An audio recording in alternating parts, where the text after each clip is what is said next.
like okra. Welcome back to Once Upon a Tiny Farm. My name's Drew. In today's video, we're going to be doing some meal planning. But don't worry, that would be really boring.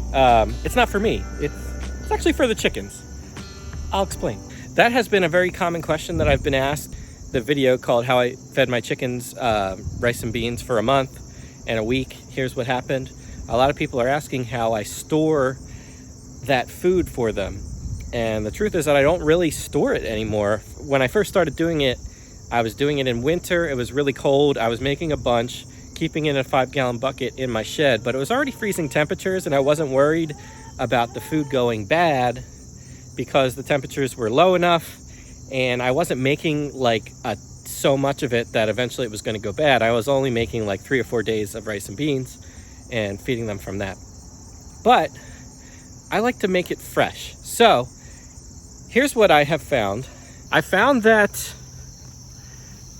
it works well as a diet. I don't know that necessarily it's saving me any money, but I like doing it because at least I know the ingredients that are going into my chicken's food, and that's important to me.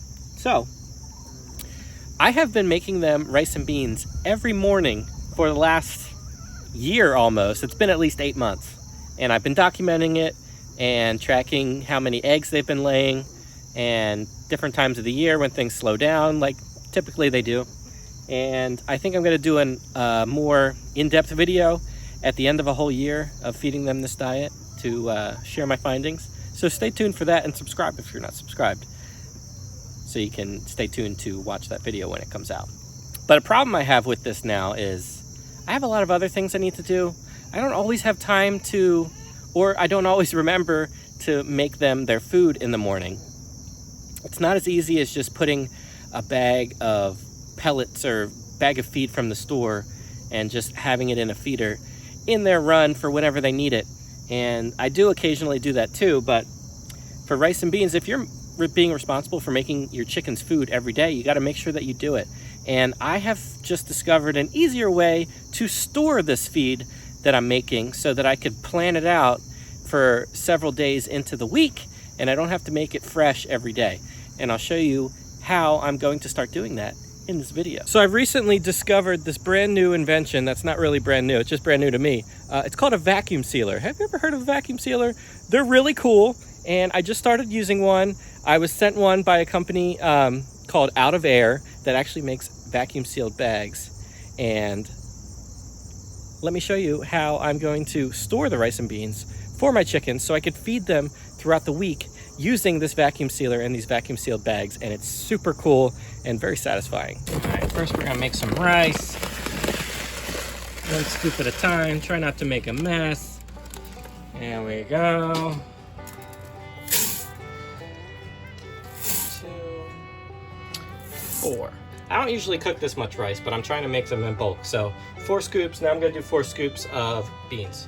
These are the pinto beans that I have been using for the last several months. This is the best deal I've found on beans. They're not organic, but they're a pretty good price. They're like $6.88 for an 8-pound bag of these beans. I found that it's hard to find these in bulk, actually.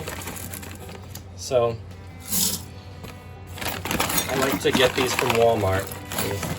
All right, so I've actually filled it right up to the max. I don't usually put this much beans and rice in here. Hopefully this will still be able to cook through. So here we go. Get this lid on. That there. I love this thing. We use this for everything. Ninja Foodie. Maybe I'll put a link to this down below because we actually cook almost all of our meals with this machine. We bake in here. We make French fries in here. We even do treats sometimes, banana bread. There's so many functions on here. I'll put a link to this down below if you've never had a Ninja Foodie. This is pretty awesome. All right, it's all done. I'm letting the pressure come out the top. Sometimes if I have time, I'll just let it do it naturally, but it takes a lot longer. And we're in a hurry, man. We're trying to get this done. All right, let's see some goodness here. Oh my goodness, look at that expanded. All right, we've got some work to do filling some of these bags.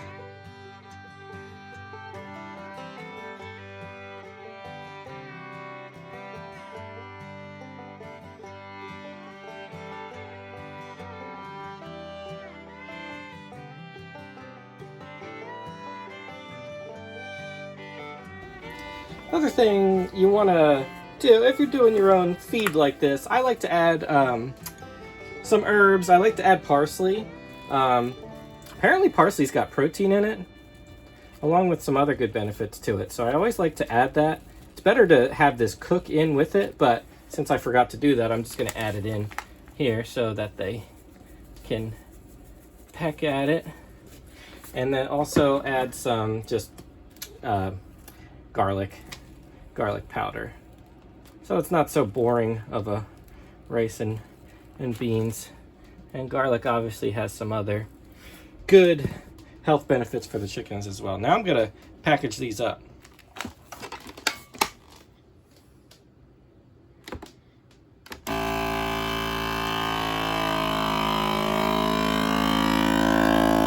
Love watching it do that.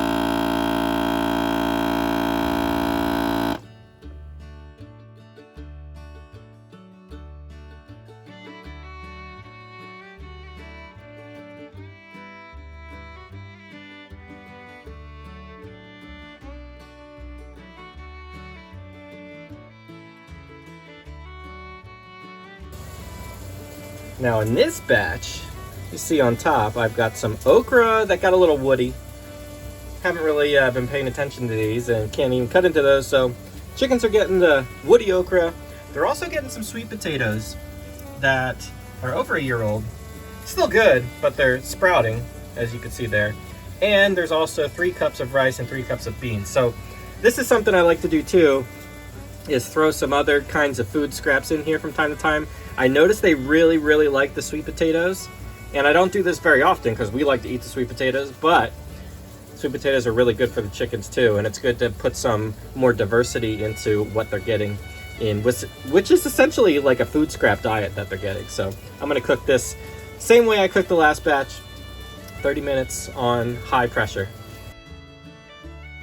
I'm loading these up into a bit larger bag this time, and I'm shooting for around 45 to 50 ounces, just so I make sure that each chicken has the quarter pound of food per day. And they can really eat a lot more than this, but they don't need to. They can overeat. They're always hungry, but they'll get just what they need, and we'll also be giving them some extra food scraps as well. But I think this is a really nice way to mix it up a bit when you're always used to feeding them rice and beans. I like to throw in some sweet potatoes. I don't usually have okra, but we'll see if they like those as well.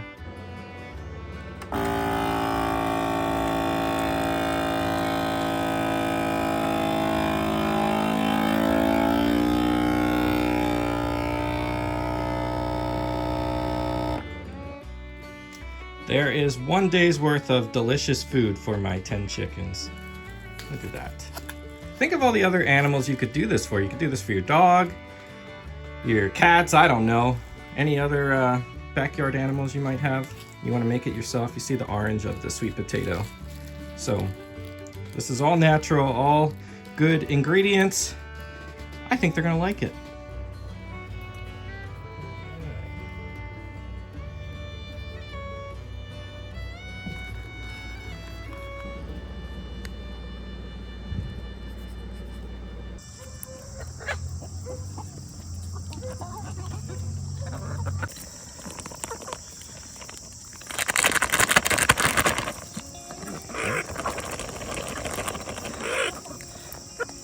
Like okra?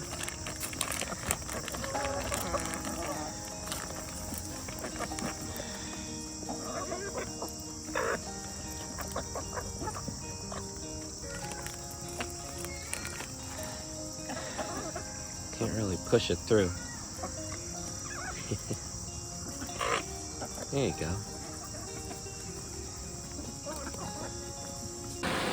I know there's people that might think I'm crazy for feeding them this, but look, all the chickens are laying right now, so something to it. If you are someone that already has a vacuum sealer and maybe you're in need of new vacuum sealing bags and you want to get something that's maybe a better value than you have been buying, like from company like Food Saver, they sell bags too, but they're a little bit thinner than Out of Air's. Out of Air sells 1 mil thicker plastic for their vacuum sealing bags than Food Saver does, and they're cheaper. So better value. If you have a vacuum sealer and need more bags, check them out at the link down in the show notes below this video. The company Out of Air actually gave me my own discount code for my viewers that goes until the end of the month of August. I believe it's 10% off anything you buy in their store. So definitely, if you need them, want to take a look at what they have, check out that, click that link, and that would benefit our channel. I would really appreciate that. There we go. I need some more water. There you go. Happy breakfast.